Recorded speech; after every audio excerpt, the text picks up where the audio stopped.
대표의 역할 굉장히 중요한데 뭐 어제 그제 모임을 많이 마련을 하는 것 같아요. 그래서 원내에서 20명 모여서 밥을 먹고 앞으로 한 명씩 더 데리고 나와가지고 50명 모임을 하자 이런 결의를 하고 그다음에 어제 보니까 원외에 90명 모아가지고 또 세과시를 하고 있습니다. 그리고 대통령 순방 가는데 공항에 안 나가버려요. 이런 것도 저는 처음 봤습니다. 여당 대표가 대통령 순방길에 마중을 안 나간다? 이것도 처음 보고 그리고 제일 화가 난 대목은 김대남 문제인 것 같습니다. 이거 그냥 넘어가지 않겠다라는 거고 그리고 선택을 해야 된다면 나는 민심을 따르겠다라고 선언을 했어요. 자, 한동훈 대표 지금부터 용산을 향해서 칼을 빼들어 세게 진격하겠습니까? 어떻게 보세요? 그 말을 어떻게 믿어요? 아니 자기 제3자 특검 하겠다고. 네. 맞아요.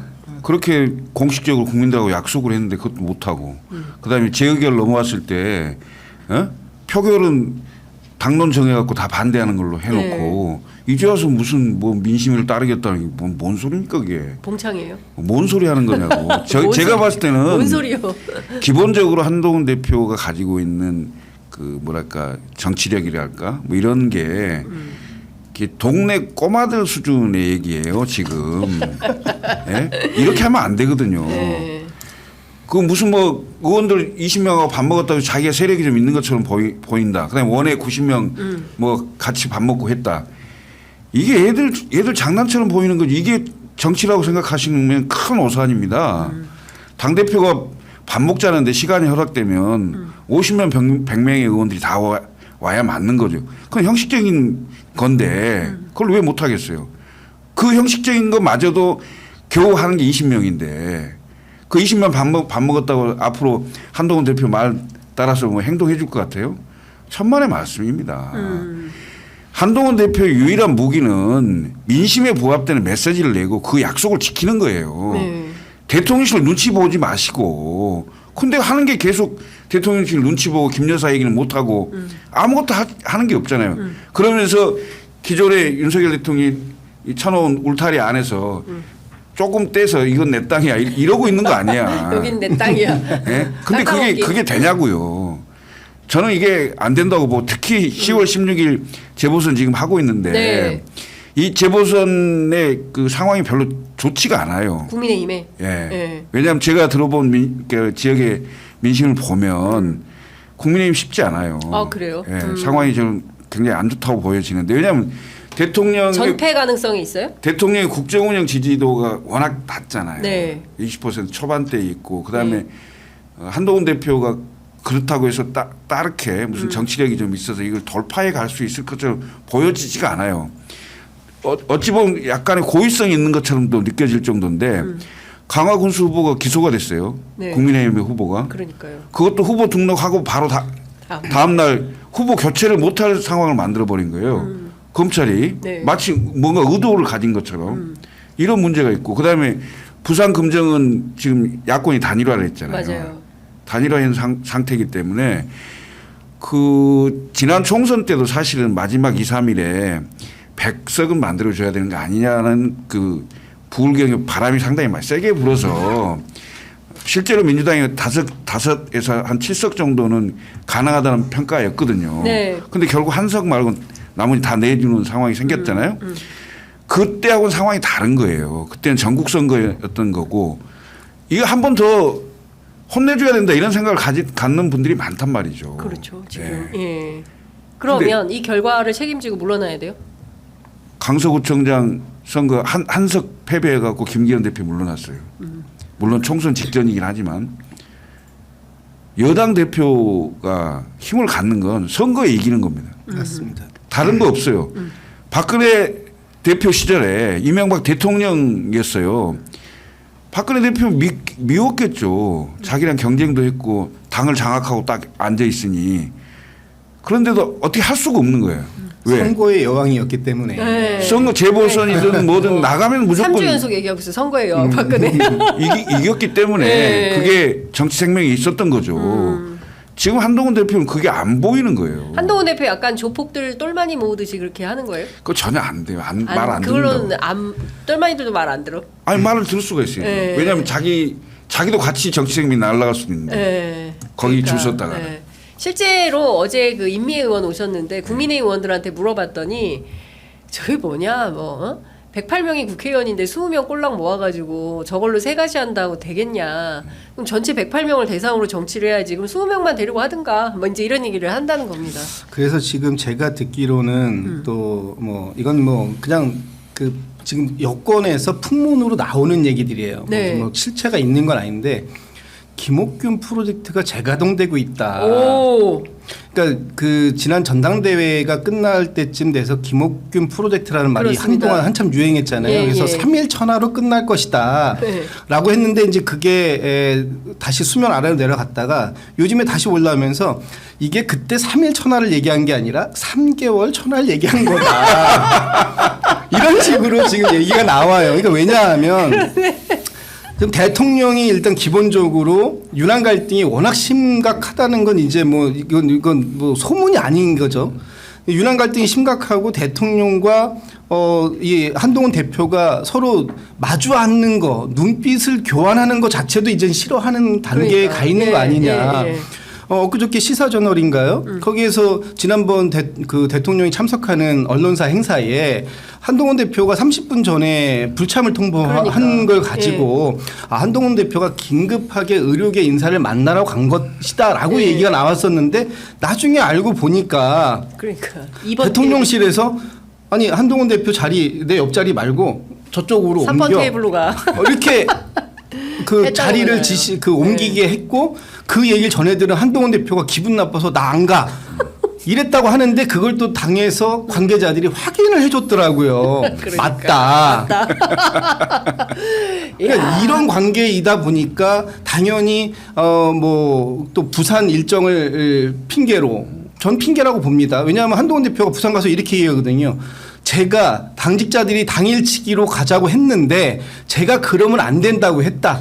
하룻밤 꼭 자고 가겠다라고 예. 애원을 했다. 이렇게 얘기를 해요. 본인이 마이크 예. 들고. 예. 그러니까 결국은 본인의 의지에 의해서 안 올라온 게 확인된 거잖아요. 대통령 출국하시는데 네. 안 나간 거지. 그렇죠. 나 일부러 안 갔어. 이런 네, 얘기인 그렇죠. 거지. 예. 그리고 바로 그날 저녁에 20명 의원들 모아놓고 나 한동훈계가 이만큼 있어. 이거 원내 교섭단체도 구성 가능해. 지금 이걸 보여준 건데 이게 과연 윤한 갈등에서 이게 해소법이 될 것이냐? 네. 저는 뭐 좀 안 될 거라고 보고요. 그리고 이제 그 한동훈 대표 좀 전에 말씀 주셨던 것처럼 결기 뭔가 하겠다라는 의지는 자꾸 표명을 하는데 그게 행동으로 안 나와요. 그래서 그 결기가 어떤 결정적인 순간에 다시 폴더 인사로 가는 거 그러니까. 아니냐라는 이제 사람들의 의구심. 그게 네. 정치력인데 그런 정치력이 부족하다라는 평가가 있는 것이고 앞으로 이런 그 본인이 낭떠러지 지난번에 절벽 얘기를 했지 않습니까? 뭐 절벽에서 뛰어낼 수 있다. 네. 언제든지 나라와 뭐 국민을 위해서라면 위해서라면. 뛰어낼 수 있다고 했는데 과연 그런 결정적인 순간이 올 텐데 그때 어떤 선택을 할 것인가 이거 이제 관전 포인트가 되는 거죠. 네. 아니 그러니까 그 국회 본회의에 김건희 특검법하고 최혜병 특검법 그때 찬성을 했어야지. 그 20명들 데리고. 그런 게 절벽에 뛰어내리는 그런 거지. 그러니까. 예. 근데 그때는 아니 안 그런 하고. 걸 못 하고 예. 그 다 지난 다음에 또 뭐 하겠다? 그 말을 어떻게 믿냐고. 그러니까요. 그러니까 결정적인 순간에 폴더 인사하고 특검법 반대하고 뭐 민주당이 추진하는 특검법에 찬성할 수 없다 이러면서 당론으로 부결하고 이런 행태는 어떻게 봐야 됩니까? 앞으로도 계속될 거다 한동훈 대표가 이렇게 되면 저는 이런 거예요. 중요한 것은 아니 앞으로 그렇게 할 시간이 없어요. 시간이 없어요 이미. 이제 금방 물러날 건데. 김옥균 프로젝트 있다니까. 10월 선거 이건 끝이야. 아, 저는 위험하다고 봐요. 위험하다고 보세요. 네, 예. 네. 그러면 지금 이제 전국이 매우 혼란한 겁니다. 그러니까 그러니까 이런 거예요. 국민들은 이럴 때 불안하거든요. 뭐냐면 우리는 늘 이렇게 안보 불안이 있는 나라인데다가 두 번째는 뭐 경제나 민생이 매우 안 좋고 대통령실이나 정부가 중심을 잘 잡고 있어야 되는데 지금은 전혀 지금 그렇다고 확인하기 어렵고 지지율은 바닥이고 이 상황에서 또 뭐 오늘 아침 보도를 보니까 저는 진짜 이거는 심각한 상황으로 보는데 한겨레만 세게 보도를 했더라고요. 일본 자위대가 미군 물자 수용을 위해서 영토에 진입할 때 국회 동의 없이 정부가 이를 승인할 수 있다는 법률 해석이 나왔습니다. 그러니까 무슨 얘기냐면 일본 자위대가 국회 동의 없어도 들어올 수 있다는 들어올 수 거죠. 있다는 얘기예요.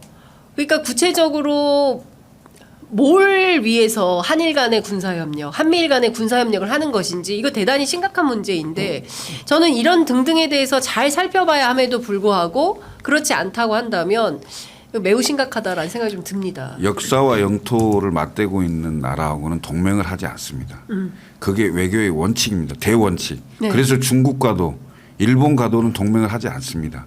역사와 영토가 겹치지 않는 그 유일 강대국 미국과 우리가 한미 동맹이라고 하고 한미일 군사 협력이라고 하지 한미일 동맹이라고 절대 하지 않습니다. 그렇습니다. 예.